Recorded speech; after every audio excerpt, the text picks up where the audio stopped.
अमीर मगर शराबी आदमी को देखते हैं जिसका नाम डाइसू है। उसने आज भी बहुत सारी शराब पी ली थी जिस वजह से उसे गिरफ्तार कर लिया जाता है। वहाँ डाइसू पुलिस वालों से काफी बदतमीजी करता है, मारपीट करता है, मगर तभी उसका दोस्त वहाँ आकर पुलिस वालों से माफी मांगता है और डाइसू को बचाकर वहाँ से ले जाता है। वो जब पुलिस स्टेशन से बाहर आते हैं तो एक पब्लिक टेलीफोन से डाइसू अपने घर कॉल करता है, जहाँ कॉल उसकी बेटी उठाती है। वो अपनी बेटी से कहता है, मेरी प्यारी बेटी, मैं आज घर जल्दी आऊंगा और तुम्हारे लिए बहुत सारे तोहफे और खिलौने भी लाऊंगा। अपने पापा का इंतजार करना। इसके बाद उसका दोस्त फोन करने लगता है और डाइसू बाहर आ जाता है। फोन करके जब उसका दोस्त बाहर देखता है और डाइसू को बुलाता है तो वो वहाँ नहीं था। उसका दोस्त उसे ढूंढने की काफी कोशिश करता है मगर वो कहीं नहीं मिलता, क्योंकि उसे किसी ने अगवा कर लिया था जो उसके सामान को देखकर पता चल रहा था, जो सड़क पर गिरा हुआ। अब अगले ही सीन में हम डाइसू को एक जगह पर कैद देखते हैं। वो दरवाजे के छोटे से रास्ते से अपना सर बाहर निकालता है और वो आदमी जो उसे खाना देने आया था उसे पूछता है कि आखिर मैंने ऐसा क्या गुनाह किया है जो तुमने मुझे इस तरह से कैद किया हुआ है।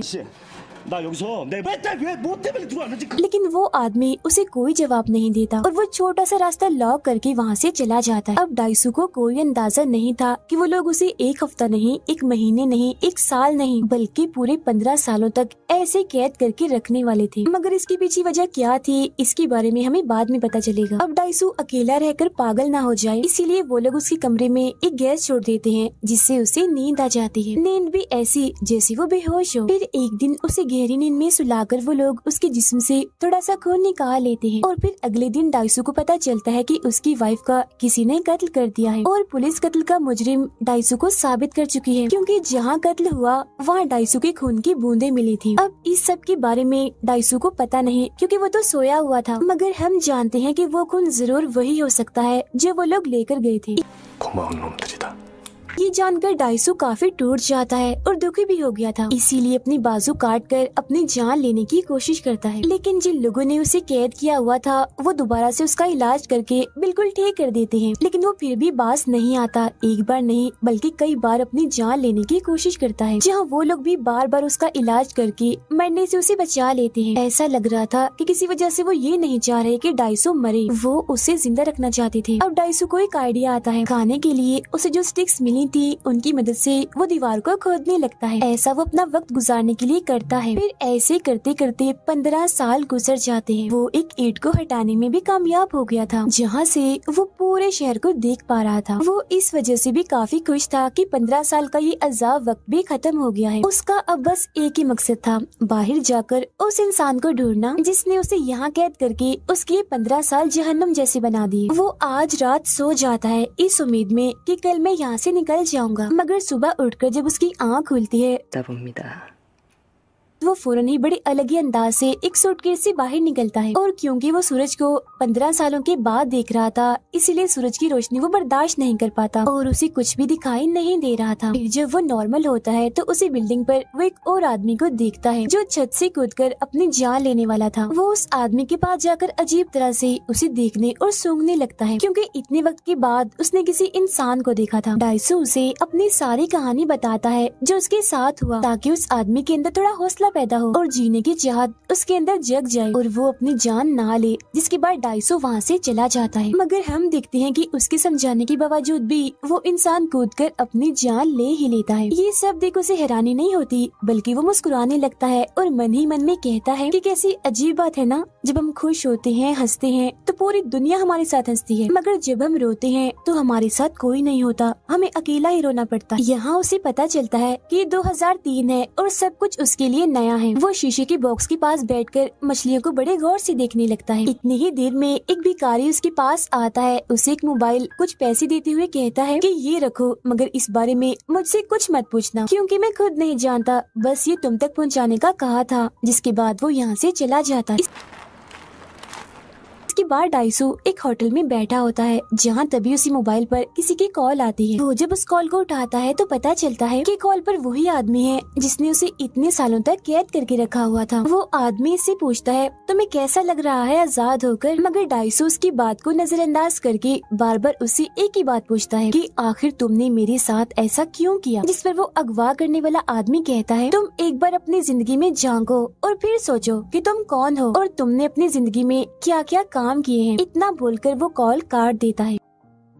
डाइसो काफी थक गया था तो वो बेहोश हो जाता है। फिर जब उसकी आंखें खुलती हैं तो वो अपने सामने एक कम उम्र लड़की को पाता है जिसका नाम मीडू है। वो इसी होटल में जॉब करती है। वो डाइसो की लिखी सारी डायरीज पढ़ने लगती है, जो बात डाइसो को बिल्कुल भी अच्छी नहीं लगती। वो फौरन उससे अपनी सारी डायरीज ले लेता है। फिर अगली सुबह वो अपनी खोई हुई बेटी को ढूंढने जाता है। उसे पता चलता है कि किसी ने उसकी बेटी को गोद ले लिया है और अब वो इस मुल्क में नहीं रहती। यहाँ डाइसो को उसकी वाइफ की याद भी आती है जिसकी कत्ल का इल्जाम उसी के सर पर है। वो फिर ये फैसला करता है कि मैं अपनी वाइफ की कब्र पर तब तक नहीं जाऊंगा जब तक मैं उसके कातिल को ढूंढ न लूं। फिर अब डाइसो अलग अलग होटल्स में जाता है क्योंकि उसे कहीं का भी जायका पसंद नहीं आता। वो उस होटल जैसा जायका ढूंढ रहा था जिसका खाना उसने तब खाया था जब वो कैद था। वो उसका जायका आज तक नहीं भूल पा रहा था। कई सारे होटल्स का खाना चखने के बाद वो उस होटल में पहुंच ही जाता है जिसका खाना उसने 15 सालों तक खाया था। खाना पहुंचाने वाले का पीछा करते हुए वो वहीं पहुंच जाता है जहां उसे कैद किया हुआ था। यहाँ पर और भी बहुत सारे लोगों को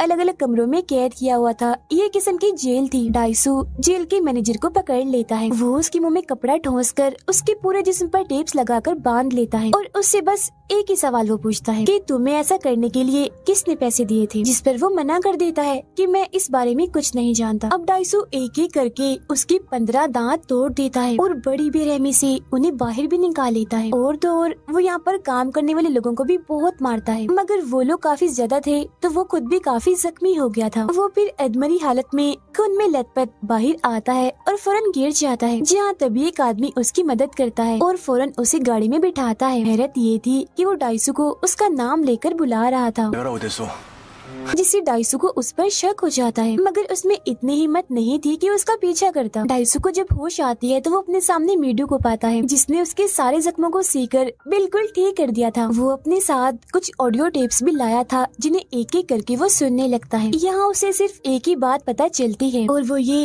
कि जिस आदमी ने भी उसे अगवा करके कैद किया था उसे डाइसो से बस एक ही शिकायत थी कि वो बोलता बहुत है और उसकी जुबान बहुत जलती है। इसके बाद वो अपने उसी दोस्त के पास जाता है जिससे 15 साल पहले वो अलग हो गया था, जो उसे पुलिस से आजाद करके लाया था। जैसे वो डाइसो को देखता है उसे गले से लगा लेता है। वो काफी जज्बाती हो गया था इसीलिए रोने लगता है। डाइसो अपने दोस्त के कंप्यूटर में अपनी आईडी लगाता है जिसे चेक करने पर उसे पता चलता है कि उसके ऊपर जो केस चल रहा है अपनी वाइफ के कत्ल का, वो कल पूरी तरह से खत्म हो जाएगा, जिसका मतलब था कि डाइसो अब पूरी तरह से आजाद होने वाला है। उसका दोस्त उसे कहता है तुम्हें अपनों में से ही किसी को या जो तुम्हारे आसपास है उनमें से ही किसी को ढूंढना चाहिए, क्योंकि इन्हीं में से कोई एक है जो तुम्हारे साथ ही सब कर रहा है। ये सुन डाइसो को उसी लड़की मीडू पर शक होता है क्योंकि उसने बगैर किसी वजह से डाइसो की मदद की थी। वो मीडू को पकड़कर उसे बांध देता है और काफी मारकर उसे पूछताछ करने लगता है, मगर तभी उसके पास उसके दोस्त की कॉल आती है जो बताता है कि मैंने उस अगवा करने वाले की आईडी को चेक करके ये पता लगवा लिया है कि वो कहाँ रहता है, मतलब जो उसका ठिकाना है। अब यहाँ हैरत ये थी कि वो पता कहीं और का नहीं बल्कि डाइसो के सामने वाली बिल्डिंग का था। वो फौरन उस बिल्डिंग में जाता है जहाँ उसे वही आदमी मिलता है जिसने जख्मी हालत में उसकी मदद की थी, जो उसे उसका नाम लेकर बुला रहा था।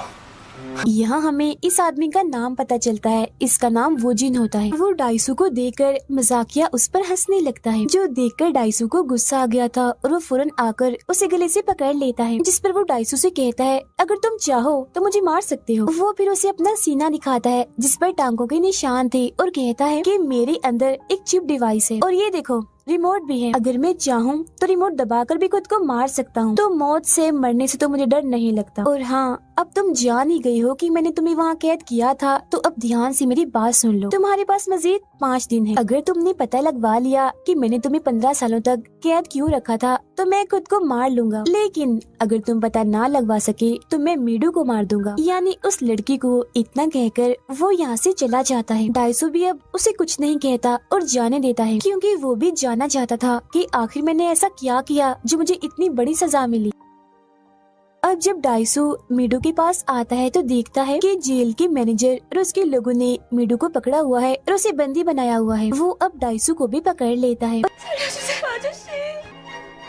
और उसके दांतों को भी बिल्कुल वैसे ही तोड़ना चाहता था जैसा उसके साथ डाइसू ने किया था। मगर तब इतनी ही देर में दरवाजे पर वो जिनका आदमी आता है जो मैनेजर को बहुत सारे पैसे देकर डाइसू को छोड़ने का कहता है, जिस पर मैनेजर मान भी जाता है और पैसे लेकर वो डाइसू और मीडू दोनों को ही छोड़कर वहाँ से चले जाते हैं। जाते वक्त डाइसू मैनेजर से कहता है कि मैं तुम्हारे हाथ काट दूंगा जिससे तुमने मीडू को छुआ है। अब मीडू अपनी नौकरी छोड़ देती है और वो दोनों इस जगह को छोड़कर कहीं दूर चले जाते हैं। दोनों की एक दूसरे से दोस्ती हो चुकी थी, वो काफी करीब भी आ चुकी थी। मगर अगली सुबह जब वो सोकर उठते हैं तो अपने सामने एक बॉक्स देखते हैं जिसके अंदर मैनेजर का कटा हुआ हाथ था। ये देख डाइसू समझ जाता है कि ये काम जरूर वोजिन का है। वो सोचता है कि मैनेजर का हाथ तो मैंने काटना था मगर वो तो वोजिन ने काट दिया। आखिर उसे ये हाथ काटने वाली बात कैसी पता चली। उसे यहाँ पर शक हो जाता है कि जरूर किसी तरह वोजिन ने हम पर नजर रखी हुई है। इसीलिए वो बिजली की एक दुकान पर जाता है और अपने कपड़े जूते सारी चीजें चेक करवाता है। तब उसे पता चलता है कि उसके जूते में एक चिप लगी हुई थी जिसकी मदद से वोजिन उनकी सारी बातें सुन रहा था और उन पर नजर रखी हुई। डाइसू जब रिसर्च करता है तो उसे एक स्कूल के बारे में पता चलता है।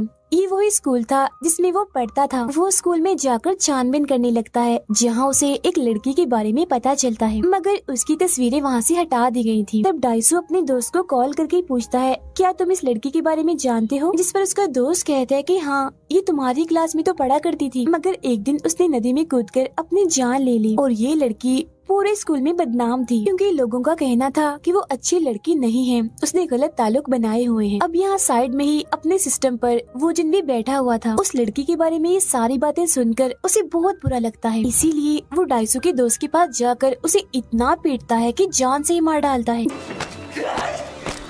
जिसके बाद वो उसे कहता है, तुमने उसके बारे में बहुत गलत बकवास की है, वो कोई ऐसी वैसी लड़की नहीं थी, समझ गए ना? जिसके बाद वो यहाँ से चला जाता है। डाइसू को जब अपने दोस्त की मौत का पता चलता है तो उसे बहुत दुख होता है। उसे लगता है कि वो मेरा दोस्त था इसीलिए उसकी मौत हुई और अब कहीं मीडू की भी ना हो जाए, इसीलिए वो उसे मैनेजर के पास छोड़ देता है क्योंकि अब उन दोनों की दोस्ती हो गई थी। और सच्चाई का पता लगवाने के लिए अकेला ही वो निकल जाता है। जहाँ अब धीरे धीरे उसे याद आता है कि जब उसने स्कूल छोड़ा था तो वो लड़की जिसने अपनी जान ली और उसका भाई एक दूसरे के काफी करीब आ गए थे, जिन दोनों को डाइसू ने देख लिया था। और अब यहाँ पर ये राज खुलता है कि उस लड़की का भाई और कोई नहीं बल्कि वोजिन था, यानी वही जिसने डाइसू को इतने सालों से कैद रखा। अब डाइसू ने स्कूल तो छोड़ना ही था, इसीलिए वो ये सारी बातें अपने दोस्त को बता देता है मगर वो उससे ये कहता है कि ये बात राज रहनी चाहिए, किसी को भी मत बताना। और बस यही उसकी जिंदगी की सबसे बड़ी गलती थी कि उसने अपने दोस्त पर भरोसा करके ये बात उसे बता दी, क्योंकि उसने ये बात राज नहीं रखी बल्कि पूरे स्कूल में ही फैला दी, जिससे उस लड़की ने अपनी जान ले ली। और इसी चीज का बदला वोजिन डाइसू से ले रहा था। अब आखिरकार डाइसू को पता चल ही गया था कि क्यों आखिर इतने सालों से वोजिन ने उसे कैद करके रखा था। और आज